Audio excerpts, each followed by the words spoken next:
En tant que Premier ministre, chef du gouvernement, j'ai entendu ce matin des doléances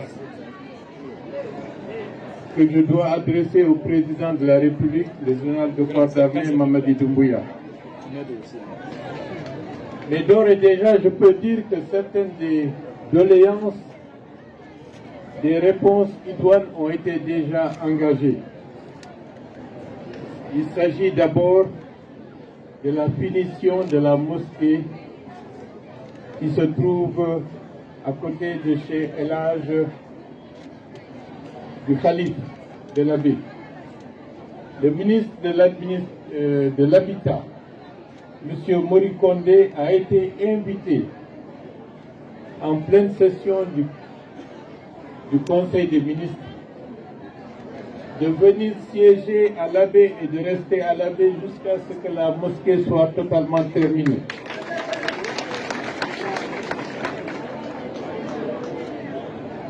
Je crois que la semaine dernière, il était là. Et au retour à Conakry, on lui posera la question, mais pourquoi vous êtes revenu à Conakry? La mosquée n'est pas encore terminée, donc il faut reprendre le chemin de l'abbé pour finir la mosquée le plus rapidement possible. Ceci est une instruction du général du corps d'armée, le général Mamadi Doumbouya, à l'attention du ministre de l'Habitat et de l'Urbanisme. Par rapport à l'axe routier Mamou-Labé,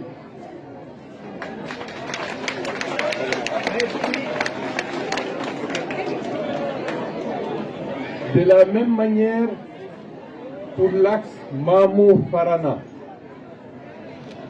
des instructions précises ont été données depuis quelques semaines pour que les travaux reprennent avec plus d'ampleur et d'accélération. Le contrat qui liait l'État guinéen à la première entreprise qui aurait dû terminer les travaux depuis un certain temps, ce contrat a été résilié pour confier le contrat à l'entreprise Enan Chine qui doit poursuivre les travaux et faire en sorte que la route soit praticable le plus rapidement possible. Ceci dit, pour en venir à la journée nationale de vaccination, il n'y a pas de plus splendide, de plus majestueux que la création humaine. Et celle-ci vient de Dieu. Et Dieu a fait l'homme, l'être humain, de telle manière que l'être humain puisse vivre, puisse évoluer, puisse grandir, qu'il puisse se soigner.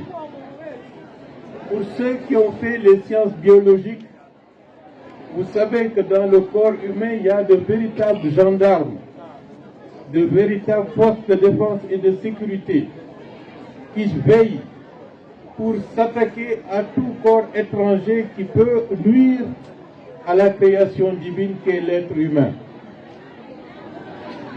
Les globules blancs, les globules rouges, je m'arrête là pour ne pas raconter de bêtises puisque je suis entouré par des médecins. Mais, comme vous le savez, avoir une armée pour assurer la souveraineté nationale et aussi avoir une armée pour protéger l'être humain de parasites, de microbes, de virus, pour détruire la création divine, il faut de temps en temps faire des manœuvres, n'est-ce pas? Les manœuvres, c'est quoi?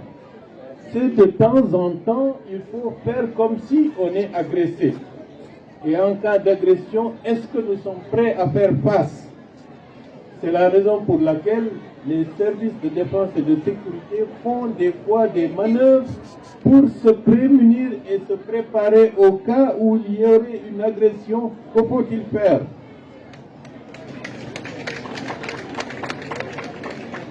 Il en est de même lorsqu'il y a des catastrophes.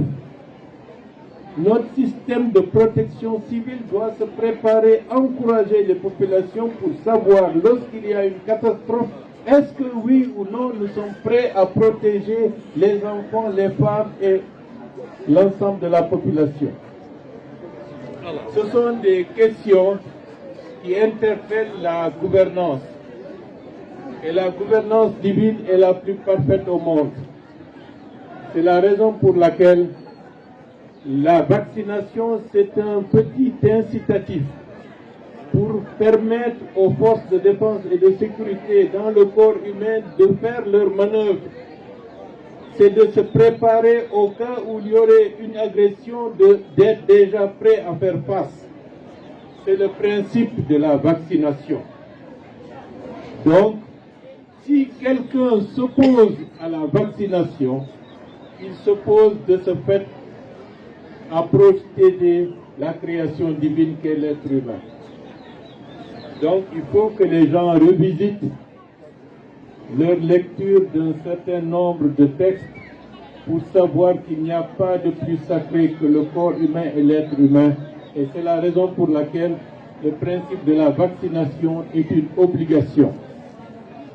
Aujourd'hui, nous devons rattraper des retards qui font qu'il y a la résurgence des maladies comme la diphtérie, la poliomyélite, la fièvre jaune, qui auraient dû être éradiquées depuis plus de 10 ans, mais pour des raisons que nous sommes en train de rechercher, l'initiative vaccinale d'indépendance a été abrogée pour laisser place à un vide qui nous coûte aujourd'hui excessivement cher, parce que dans les 10 années, beaucoup de nos enfants sont tombés malades parce qu'ils n'ont pas été vaccinés. Et je dois dire aujourd'hui, nous avons demandé et instruit le ministre de la Santé d'accélérer la signature de l'initiative vaccinale d'indépendance pour nous permettre de rattraper notre retard, protéger nos enfants et protéger l'avenir. En plus de cela, nous allons nous mettre dans une disposition pour qu'à moyen terme, que la vaccination pour certains types de maladies soit obligatoire pour protéger tous les nouveau-nés. Mais cela nécessite d'améliorer la gestion de la santé dans notre pays. Et de ce point de vue, nous remercions le soutien des partenaires techniques et financiers, l'OMS, l'UNICEF et les autres, le Fonds mondial de la santé, qui apportent un concours significatif pour nous permettre d'améliorer la gestion de la santé dans notre pays. Ceci dit, au nom du président de la République, le général Mamadi Doumbouya, cette journée de vaccination, c'est une journée de vaccination pour maintenant et pour l'avenir.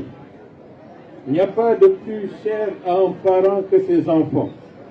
Vacciner les enfants, c'est leur donner une chance de vivre de manière saine, de pouvoir être en mesure d'utiliser leur talent physique, leur talent intellectuel pour s'épanouir. Vous avez entendu le témoignage de M. Kali.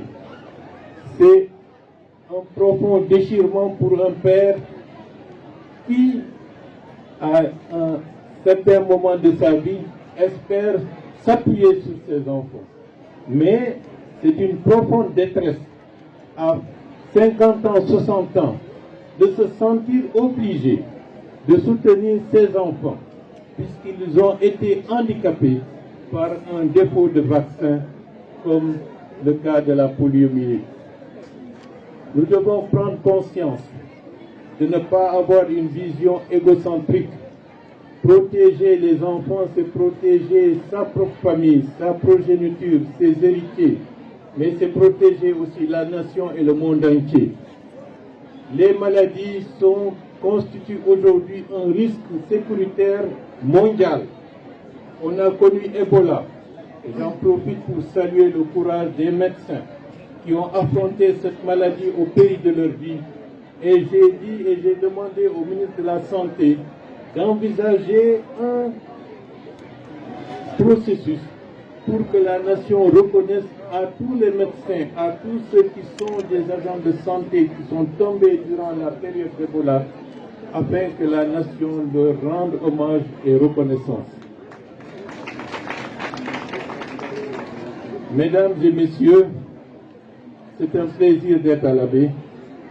c'est une obligation morale en tant que Premier ministre chef du gouvernement de penser à tous les enfants de ce pays et les enfants des autres pays de la région pour être prêts avec vous en cas de nécessité pour accompagner l'opération vaccinale en tant que champion de la vaccination en République de Guinée. Je vous remercie. Je souhaite que cette campagne soit un succès, que ça permette dans quelques années d'éradiquer la poliomyélite dans notre pays et que ça permette à des femmes, à des pères de vivre heureux en voyant leur progéniture évoluer en bonne santé en utilisant tout leur capital humain. Merci beaucoup. On jarama, on weltanama. Fouta Kameng, la base qui vous enseigne la culture et la religion. Abonne-toi.